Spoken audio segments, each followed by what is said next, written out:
السلام علیکم ورحمۃ اللہ وبرکاتہ۔ نحمده ونصلي ونسلم على رسوله الكريم، اما بعد، اعوذ باللہ من الشیطان الرجیم، بسم اللہ الرحمن الرحیم۔ یسألونک عن الخمر والمیسر قل فیہما اثم کبیر ومنافع للناس وَإِثْمُهُمَا أَكْبَرُ مِن نَّفْعِهِمَا صدق اللہ العلی العظیم وصدق رسولہ النبی الامین المختار الکریم ونحن علی ذلك لمن الشاہدین والشاکرین والحمد للہ رب العالمین۔ ایک بار انتہائی ادب و احترام کے ساتھ ساری کائنات کے مرکز عقیدت جناب احمد مصطفیٰ محمد مصطفیٰ ارواحنا فدا صلی اللہ تعالیٰ علیہ وسلم کی بارگاہ میں بآواز بلند ہدیہ درود پاک پیش کریں۔ اللہم صلی علی سیدنا و مولانا محمد وبارک وسلم، صلاۃ و سلام علیک یا رسول اللہ صلی اللہ تعالیٰ علیہ وسلم۔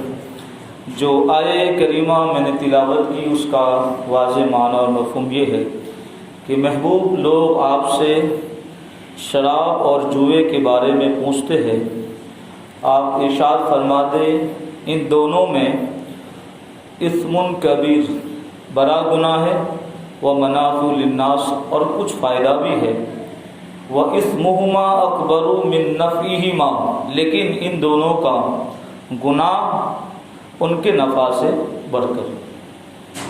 اللہ تعالیٰ کے رسول کریم صلی اللہ علیہ وسلم نے فرمایا قیامت کی نشانیوں میں سے یہ ہے کہ جہالت غالب ہو جائے گی، یعنی لوگ دین کے علم سے دور رہیں گے، اور آج ہے ہی وہ ماحول، اور علم کم ہو جائے گا، زنا کاری عام ہو جائے گی، شراب کثرت سے پی جانے لگے گی۔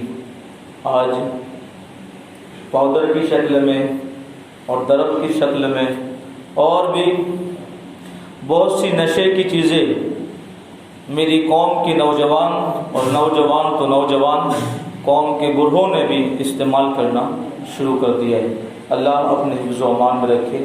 آج صادق و مصدوق نبی کریم صلی اللہ علیہ وسلم کی بات سچی ہوتی دکھائی دے رہی ہے، اور ہمارے معاشرے میں طرح طرح کی برائیاں ظاہر ہو چکی ہے جن کو انجام دینے میں، یعنی غلط چیز کرنے میں کوئی برائی نہیں سمجھتا، یعنی کوئی غلط کام کرتا ہے تو نہ دیکھنے والے اس کو غلط سمجھتے ہیں، نہ غلط کام کرنے والا اس کام کو غلط سمجھتا ہے۔ انہی برائیوں میں ایک برائی شراب پینا ہے، جس میں مسلمان نوجوان اور ان کے ساتھ قوم کے بڑے لوگوں کی ایک بڑی تعداد شامل ہے، اور شراب کی طرف دوسری کئی شراب ہی کی قسم کی جن کو لوگ بڑے شوق سے پیتے ہیں، کثرت سے ان کا استعمال کرتے ہیں۔ میں نے چاہا کہ ارادہ کیا کہ آج میں لوگوں کے سامنے شراب کا شرعی حکم اور شریعت کے اعتبار سے اس کی کیا سزا ہے اور اس کے نقصانات سے میں آپ کو آگاہ کروں، تاکہ لوگ بچ سکیں اور اللہ تعالیٰ میری اس کوشش کو قبول فرمائے۔ شراب اسلام سے پہلے عرب میں پانی کی طرح استعمال کی جاتی، اور شراب کی وجہ سے انسان اپنی عقل کو کھو دیتا ہے، پھر نہ اسے جان کی فکر، نہ اسے مال کی فکر، نہ عزت کی فکر، نہ دین کی فکر، جبکہ دین بچانا بھی ضروری ہے، مال بچانا بھی ضروری ہے، لازم ہے، عزت بچانا بھی ضروری ہے، عقل بچانا بھی ضروری ہے، لیکن جب ایک انسان نشے میں ہوتا ہے تو سب چیزیں ختم ہو جاتی ہے۔ شراب اسلام سے پہلے عرب میں پانی کی طرح استعمال کی جاتی تھی، یہاں تک کہ بچوں کو گھٹی میں پلائی جاتی، ماں خود پانی سے زیادہ شراب پلاتی تھی۔ ایسے معاشرے کے اندر انہیں شراب سے دور کرنا اسلام نے کتنا سنہرا اصول لیا، تدریجاً یعنی آہستہ آہستہ باقاعدہ شراب کی دعوت دی جاتی، شراب کی محفلیں سجائی جاتی، اور فنکشن جس طرح ابھی بہت سی چیزوں کے لوگوں نے خوشی کے موقع پر ایک جشن ہوتا ہے، تو وہاں عرب میں شراب کی محفل کا جشن رکھتے، اور آج دوبارہ پھر جاہلیت کا دور واپس آ رہا ہے، شراب کی مجلسیں منعقد ہوتی، اس لیے اس کو ایک دم چھڑانا ناممکن تھا۔ اسی وجہ سے آہستہ آہستہ اس کے احکامات آئے۔ سب سے پہلے مکہ شریف میں آیت مبارکہ نازل ہوئی، وَمِن ثَمَرَاتِ النَّخِيلِ وَالْأَعْنَابِ تَتَّخِذُونَ مِنْهُ سَكَرًا وَرِزْقًا حَسَنًا، کہ کھجور اور انگور کے پھلوں میں سے کہ اس سے نبیذ بناتے اور اچھا رزق۔ چونکہ اصل جو انگور ہی کی شراب حرام ہے، اور پھر ہر نشے والی شراب جس سے انسان کی عقل ختم ہو جائے اور کثیر تعداد میں ہے تو وہ چیز پینا حرام ہے۔ اور مسلمان پھر عام طور پر شراب پیتے تھے، پھر بھی نبی اکرم، پھر جب نبی مکرم صلی اللہ تعالی علیہ وسلم مدینہ تشریف لائے تو کچھ صحابہ کرام نے نقصانات کو مد نظر رکھتے ہوئے نبی اکرم صلی اللہ علیہ وسلم کی بارگاہ میں سوال کیا، اور جب سوال کیا تو اللہ تبارک و تعالیٰ نے اس سوال کو جو صحابہ نے اپنے محبوب مکرم سے کیا تھا ذکر کیا، جو آیت میں نے تلاوت کی، یسألونک عن الخمر والمیسر، خمر کہتے ہیں شراب کو اور میسر کہتے ہیں جوا کو۔ دیکھیے آج ماحول کیا ہو رہا ہے، میں اپنے رب کا حکم آپ کو سنا رہا ہوں، پھر آپ کی مرضی۔ میرا کام ہے سچی بات بتا دینا تاکہ بعد میں کوئی یہ نہ کہہ سکے ہمیں تو خبر نہیں۔ صحابہ نے نبی سے پوچھا، اور اللہ تعالیٰ فرمایا محبوب لوگ آپ سے پوچھتے ہیں شراب کے بارے میں اور جوئے کے بارے میں، آپ فرما دیں قل فیہما اثم کبیر، ان دونوں میں بہت بڑا گناہ ہے اور کچھ نفع بھی ہے، لیکن اور ان دونوں کا گناہ ان کے نفع سے بڑھ کر ہے۔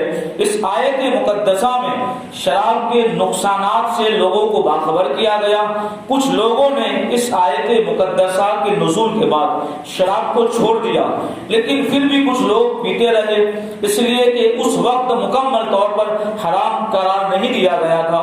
پھر نقصانات سے آگاہ کیا گیا، اور پھر کچھ ایام کے بعد کچھ حالتوں میں، مخصوص حالتوں میں شراب پینے کو ممنوع قرار دیا گیا، اور ایک وقت یہ آیت کریمہ نازل ہوئی، لا تقربوا الصلاۃ وانتم سکارى حتى تعلموا ما تقولون، کہ تم شراب نہ پیو۔ کب نہ پیو؟ لا تقربوا الصلاۃ، یعنی تم نماز کے قریب نہ جاؤ اس حال میں کہ تم نے شراب پیو ہو۔ حتی تعلموا ما تقولون، یعنی جو تم کہتے ہو تم سمجھ لو، یعنی تمہاری نشے کی حالت جب ختم ہو جائے تو تم نماز پڑھ سکتے ہو۔ ابھی بھی شراب کو حرام قرار نہیں دیا گیا قطعی طور پر، یہ حکم تھا کہ شراب پی کے انسان نماز نہیں پڑھ سکتا، شراب پی کے انسان اللہ کی بندگی نہیں کر سکتا، لیکن بعد میں پینا ہو تو اس کی مرضی۔ لیکن یہ حکم اس سے پہلے شراب کے نقصانات سے آگاہ کیا گیا، کیونکہ لوگوں کے اندر شراب کی وہ خطرناک عادت تھی، بدبخت لوگ تھے، وحشی لوگ تھے۔ اسلام کے احکامات کو ان کے دلوں میں کیسے اتارا گیا، لیکن ہم تو دعوے دار ہیں اللہ کی محبت کے، ہم تو دعوے دار ہیں رسول اکرم صلی اللہ تعالی علیہ وسلم کے عشق کے، تو ہمیں اپنے عشق کا تقاضا کیا ہے، ہمیں اپنے نبی کی اطاعت کا تقاضا ہم سے کیا ہے کہ ہم اطاعت اگر کرتے تو ہر چیز میں نبی کا حکم سن کر اس غلط چیز کو چھوڑ کر نبی کے حکم کی اتباع کرے۔ تو یہ حکم تیسرا نازل ہوا کہ لا تقربوا الصلاۃ وانتم سکارى حتى تعلموا ما تقولون، کہ شراب جب تم پیو یعنی نشے کی حالت میں نماز کے قریب نہ جاؤ۔ اور ابھی بھی شراب کی طلب لوگوں میں باقی تھی، پھر کبھی کبھی لوگ شراب کو استعمال بھی کرتے۔ ایک مرتبہ شراب کی وجہ سے کچھ لوگوں میں لڑائی ہو گئی، اور یہ معاملہ نبی اکرم صلی اللہ تعالی علیہ وسلم کی بارگاہ میں پیش کیا گیا۔ اس وقت سرکار فاروق اعظم رضی اللہ تعالیٰ عنہ نے اللہ تعالیٰ کی بارگاہ میں دعا کی، شراب کے متعلق مولا بین، یعنی اللہم انزل، اس طرح کے الفاظ بیان شافیہ، اے اللہ، اے رب تبارک و تعالیٰ ہمارے لیے کوئی شافی اور نافع بیان تو نازل فرما۔ تب یہ آیت کریمہ قرآن مقدس میں نازل ہوئی، اور اس آیت کریمہ کا مفہوم یہ ہے، آپ محسوس کریں شراب کی حرمت، اور شراب کی حرمت سے پہلے شراب کے نقصانات سے آگاہ کیا گیا۔ پھر نماز کی حالت میں، یعنی جب تم نماز پڑھنے جاؤ تو شراب نہ پیو، اور اس کے بعد جب لوگوں میں جھگڑا ہوا تو جھگڑے کی جڑ کیا بنی، جھگڑا کیوں ہوا؟ شراب کی وجہ سے ہوا۔ تو یہ حکم اور یہ حکم کے بعد پھر مطلقاً شراب کو حرام کیا گیا. انما الخمر والمیسر والانصاب والازلام رجس من عمل الشیطان فاجتنبوه لعلکم تفلحون. حرام یعنی بے شک شراب اور جوا اور بت اور شراب اور جوئے کے تیر یہ سب عملی یہ ناپاک ہے اور شیطانی کارستانیاں ہے. تو مسلمانوں کو حکم دیا فاجتنبوه کہ تم ان سب شیطانی کاموں سے اپنے آپ کو دور رکھو, یعنی بچو ان چیزوں سے تاکہ تم کامیاب ہو جاؤ. شراب کا نقصان کیا ہے, جوئے کا نقصان کیا ہے, اور بت کا نقصان کیا ہے, اور جوئے کے تیر کا نقصان کیا ہے. آج محسوس کریں اور اللہ تعالیٰ کے کلام مقدس کے اندر جو 1400 سال پہلے یہ کتاب مقدس اللہ تعالیٰ نے اپنے بندوں کی ہدایت کے لیے نازل فرمائی تھی, آج یہ معاملہ ہو رہا ہے کہ نہیں ہو رہا. انما یرید الشیطان ان یوقع بینکم العداوۃ والبغضاء فی الخمر والمیسر ویصدکم عن ذکر اللہ وعن الصلاۃ فہل انتم منتہون. شیطان یہ ارادہ کرتا ہے شراب کے ذریعے جوئے کے ذریعے کیا ارادہ کرتا ہے تاکہ تمہارے دل میں آپس کے اندر دشمنی پیدا کر دے, بغض پیدا کر دے. یعنی بغض کرنے والا شرابی ہوگا, بغض کرنے والا ایک دوسرے کا دشمن ہوگا. ہمیں جائزہ لینا ہے کہیں ہم شراب کے نشے میں تو محو نہیں ہیں, کہیں ہماری آپس کی دشمنیاں کوئی نہ کوئی چیز تو ضرور ہے کہ ہم اپنے اندر حسد رکھتے ہیں. یعنی شراب کی خرابیوں میں ایک خرابی جو بیان کی ہے قرآن مقدس میں اللہ تعالیٰ نے محبوب مکرم پر جو کتاب نازل کی ہے اس میں یہ ذکر کیا گیا کہ شراب کی وجہ سے شیطان یہ چاہتا ہے کہ اللہ کے جو بندے آپس میں محبت کرتے یہ محبت ختم ہو جائے. شراب کی وجہ سے محبت ختم ہوتی ہے, شراب کی وجہ سے آپس میں دشمنیاں پیدا ہوتی ہے, شراب کی وجہ سے آپس میں لڑائی جھگڑے کا ماحول برپا ہوتا ہے. اے مسلمانوں, نماز جو تمہیں اللہ تعالیٰ نے قرآن میں کئی بار اس کا ذکر کر چکا اللہ تعالیٰ, اور میں نے کئی بار بیان کیا, اللہ نے ذکر فرمایا ہے کیا ہے وہ نماز.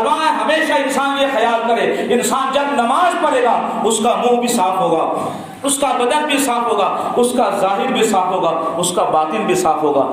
ان الصلاۃ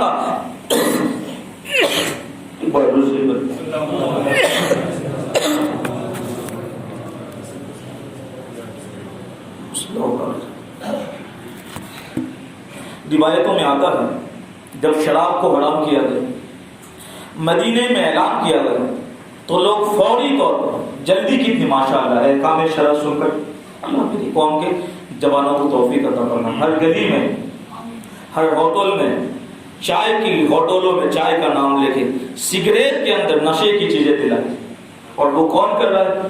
میرے محبوب مکرم کا امتی کر رہا ہے. 12ویں تاریخ کو جشن منانے والا کر رہا ہے, بظاہر سنت کا دعوت کرنے والا یہ کام کرے. خدا نے ان کاموں سے بچو اپنے آپ کو اور آنے والی نسلوں کو بچاؤ. شراب تباہ کر کے رکھ دے گی, خاندان برباد ہو جائے گی, قبیلے برباد ہو جائے, گھر ویران ہو جائے گی. لوگوں نے جب ان احکامات کو سنا فوراً اپنے اپنے گھروں سے شراب کے مٹکے نکال کر پھینک دیے. حضرت انس بن مالک فرماتے ہیں اس دن ہمارے گھروں میں مسلمانوں کو دعوت دی گئی تھی, یعنی شراب کی جس کا دور چل رہا تھا. ہمارے گھر میں بہت سے مٹکے شراب کے رکھے ہوئے تھے.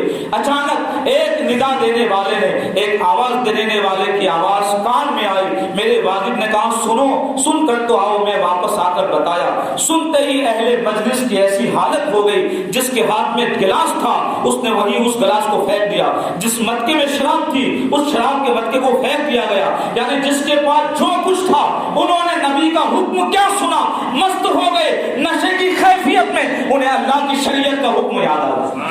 آج تو ہم شراب میں نہیں ہیں, شراب کے نشے میں نہیں ہیں, لیکن وہ نشہ انہیں شریعت کے احکام سے نہ روک سکا. آپ تو ہوش میں ہو, اللہ تعالیٰ نے آپ کو سمجھ دی ہے, وہاں شراب کی محفل سجی ہوئی ہے, لیکن نبی کی بارگاہ کا حکم آیا, سب نے شراب کو چھوڑ دیا. اللہ میری قوم کے جوانوں کو توفیق عطا کرے. یہاں تک کہ دیکھیے بات, اس نے وہی پہلا جس کے منہ میں تھی اس نے کلی کر دی, جو منہ تک پیالہ لے گیا تھا اس نے وہیں سے واپس کر دیا. حضرت انس بن مالک فرماتے سارے مٹکے میں نے دندے سے توڑ پھوڑ دیے. اس دن مدینے کی گلیوں میں شراب کی بارش شراب بارش کے پانی کی طرح بہ رہی تھی. سوکھ جانے کے بعد بھی کئی مہینوں تک زمین شراب کی بدبو کی وجہ سے, شراب کی بو کی وجہ سے بدبو مار رہی. صرف ایک حکم مصطفیٰ آیا, سب نے شراب کو ختم کر دیا. اور صرف یہی نہیں, جن چیزوں سے وہ شراب بناتے تھے نا ان برکتوں کو بھی انہوں نے توڑ پھوڑ کر دی. کہا وہ چیز دیکھیں گے تو شراب کی یاد آئے گی نا. اللہ قوم کو اس نے توفیق عطا فرمائی. ہمیں سبق حاصل کرنے کی ضرورت ہے. مسلمان تھے جو نشے کی حالت میں تھے, اللہ تعالیٰ کی اطاعت کرنا نہیں بھولے, سنتے ہی ہاتھوں سے انہوں نے شراب کی برتنوں کو ختم کر دیا. اسلام میں ہر شخص کے لیے 5 بنیادی ضرورتوں کی حفاظت لازم قرار دی گئی ہے. دین کی حفاظت ضروری ہے, مال کی, جان کی, عزت کی اور عقل کی. شراب ایسی چیز ہے جس سے انسان کی عقل ختم ہو جاتی ہے, پھر اس کی وجہ سے اس کے دین, جان, مال, عزت سب کے سب خطرے میں آ جاتے ہیں. شراب کی وجہ سے کیا حکم ہے حدیث طیبہ میں, مفہوم بیان کر وقت ختم ہے. حضرت امیر معاویہ رضی اللہ تعالیٰ راوی ہے اور اس حدیث کو امام ابو داؤد نے ذکر فرمایا کہ نبی اکرم صلی اللہ تعالیٰ علیہ وسلم نے ارشاد فرمایا, جب لوگ شراب پیے تو انہیں کوڑے مارو, پھر پیے یعنی شراب نوشی کرے تو پھر انہیں مارو, پھر پیے تو پھر انہیں مارو, چوتھی بار پیے تو انہیں قتل کر دو.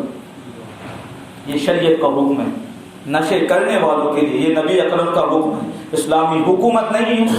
لیکن دل میں اگر نبی کی محبت ہے تو آپ سمجھیے کہ آپ نبی کی بارگاہ کتنے مجرم ہیں کہ نبی آپ کو اپنے جسم کے ساتھ زندہ دیکھنا گوارا نہیں کرتے. یہ نبی کی شریعت کا حکم ہے کہ جس نے 3 بار کے بعد چوتھی بار شراب پیو تو نبی حکم دے رہے. نبی اپنے امت کے سب سے زیادہ پیار کرتے. آقا کا رحم وہاں غضب کی حالت میں تبدیل ہو گیا اور حکم دیا کہ میرا وہ امتی جس نے 3 بار کے بعد چوتھی بار شراب کی طرف ہاتھ بڑھایا اسے زندہ نہ رہنے دیا جائے, اسے قتل کر دیا جائے. اب فیصلہ کرے کیا کرنا ہے. ایک حدیث کے اندر ہے کہ 3 شخص جنت میں نہ جائیں. کتنے شخص؟ 3 شخص. ایک شرابی اور اپنے رشتہ داروں سے بدسلوکی کرنے والا اور جادو کی تصدیق کرنے والا. اب تو جادو پہ لوگوں کو بہت بھروسہ ہو گیا. تانترک کے پاس جاتے لوگ شوق سے جاتے کسی کو غلط کروانے کی, کوئی بات نہیں. جو شرابی بغیر توبہ کے مر جائے, جو شرابی بغیر توبہ کے مر جائے, یعنی اگر اس نے اس شراب کو چھوڑا نہیں, اپنے رب کی بارگاہ میں اس گناہ سے توبہ نہ کی, آقا فرماتے اللہ تعالیٰ اسے وہ خون اور پیپ پلائے گا, اسے وہ پاپ اور خون پلائے گا جو دوزخ کے اندر ایک فاحشہ عورت کی بری جگہ سے اس قدر بہے گا, ایک نہر بہے گی. انشاءاللہ کل آئندہ زینے پر ہم بیان کریں گے. دوزخیوں کو ان کی فرض کی بدبو عذاب پر عذاب ہوگی, وہ سخت بدبو گندی پیپ جو بدکار عورتوں کی شرمگاہ سے بہے گی اور شرابی کو پینی پڑے گی. شراب کی نحوست ہے. خدا و رسول کی رضا کے خاطر آپ اس بات سے, اس بلا سے بچے. شراب کے دنیاوی نقصانات کے بارے میں مختصر ہم ذکر کر دیں. معاشرے کی خرابی شرابی کی وجہ سے, دور حاضر میں روڈوں پر ایکسیڈنٹ کے جو حادثات پیش آتے ہیں اور جتنی موت ہوتی ہے زیادہ تر شراب پینے کی وجہ سے ہوتی ہے. فساد اور قتل, کئی خبریں موصول ہوتی ہے فلاں جگہ قتل ہو گئے, بھائیوں میں بہنوں میں فساد ہو گیا. اس میں جب جانچ پڑتال کی جاتی ہے تو زیادہ تر پتہ یہ چلتا ہے کہ بھائی نے نشہ کیا تھا یا بہن نے نشہ کیا تھا. عصمت داری یعنی زنا کی جو خبریں آتی ہے, لوگ شراب پی کر زنا کاری میں مبتلا ہو جاتے ہیں اور نیک سیرت بچیوں کی آبرو ریزی کرتے ہیں. یہاں تک کہ کچھ بدکار اور وحشی لوگ اپنی وہ بہنوں سے جن سے ہمیشہ کے لیے رشتہ حرام ہے, شادی نہیں ہو سکتی, یہاں تک کہ خبریں آتی ہے کہ بعض اپنی بیٹی کے ساتھ غلط کام کرنے سے نہیں رکتا. یہ شراب وہ چیز ہے انسان کو درندہ بنا دیتا ہے, انسان کو وحشی بنا دیتا ہے. خدا لا شریک کی بارگاہ میں دعا کرے اللہ تبارک و تعالیٰ, آپ میں جو نہیں پیتا ہے اچھی بات ہے, لیکن اگر آپ کو معلوم ہے کہ آپ کی سماج میں کوئی سگریٹ کے اندر اور گٹکے کے اندر الگ الگ نشوں کے اندر لگے گا کہ یہ چیز تو اچھی ہے لیکن اس کے اندر نشہ دیا جا رہا ہے, مجھ سے زیادہ آپ سمجھدار ہے, اللہ نے توفیق دی ہے تو میں نے جمعہ کے اندر آپ کو باخبر کیا. آپ اپنے دوستوں کو باخبر کریں اور اس غلط چیز سے قوم کو روکے اور نوجوان نسلوں کو بچائے. اللہ تبارک و تعالیٰ آنے والی نسلوں کی حفاظت فرمائے اور قوم کو اللہ تعالیٰ نبی مکرم صلی اللہ تعالیٰ علیہ وسلم کی سنتوں کی اتباع کی توفیق عطا فرمائے اور اس تقریر میں کسی سے کچھ کمی خطا ہو کہ اللہ اسے معاف فرمائے. استغفر اللہ ربی من کل ذنب و اتوب. السلام علیکم.